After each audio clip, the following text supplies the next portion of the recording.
வடத்துக்கு கயிறு வாங்கி போட வக்கு இல்லாமல் வைத்திருக்கின்ற சேகர் பாபு போன்ற நபர்கள் அந்த அறநிலையத்துறை அதிகாரிகளுக்கு சொகுசு காரை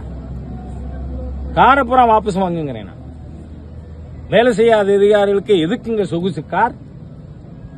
இந்துக்களை சுரண்டி சாப்பிடுற ஒரு டிபார்ட்மெண்ட் உண்டுன்னா அது இந்து அறநிலையத்துறை தான். அதாவது நெல்லையப்பர் கோவில்ல தேர் வடமானது அருந்து போயிருக்கு. 3 வடம் அருந்துருச்சு 4ல. அந்த சமயத்துல திருச்செந்தூர்ல இருந்து வடம் எடுத்துட்டு போனா அதுவும் அருந்து போச்சு. நான் கேட்கிறேன், இந்த அல்லோலியா பாபுவா, அவர் பேர் என்ன, மந்திரிக்கு பேரு சேகர் பாபுவா? ஏன்னா அவர் நம்ம 4 மாவடி மோகன் சீலாசரஸ் மாதிரியே எப்ப பார்த்தாலும் அல்லேலுயா அல்லேலுயான்னு கத்துறதுனால அவர் பேரே அல்லோலியா பாபுன்னு மாறி போச்சு. அவர் சொல்றாரு, நான் கேட்கிறேன், வடத்துக்கு கயிறு வாங்கி போட வக்கு இல்லாமல் வைத்திருக்கின்ற சேகர் பாபு போன்ற நபர்கள் அந்த அறநிலையத்துறை அதிகாரிகளுக்கு சொகுசு காரை வாபஸ் வாங்குங்கிறேன். வேலை செய்யாத அதிகாரிகளுக்கு எதுக்குங்க சொகுசு கார்?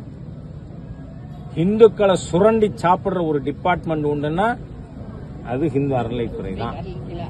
ஆகவே இதுல எந்த ஈவோ மீது நடவடிக்கை எடுத்தீங்க? Why no head has rolled? அந்த நெல்லையப்பர் கோயிலுடைய ஈவோவை ஃபர்ஸ்ட் சஸ்பெண்ட் பண்ணிருக்கணுமா இல்லையா? கோயிலுக்குள்ள என்ன அர்ச்சனை பண்ணணும், எப்படி பண்ணணும்,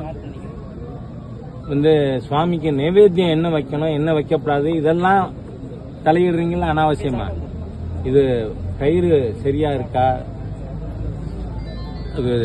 ஆண்டவன் போறது தேருக்கு பாதுகாப்பு இல்லை.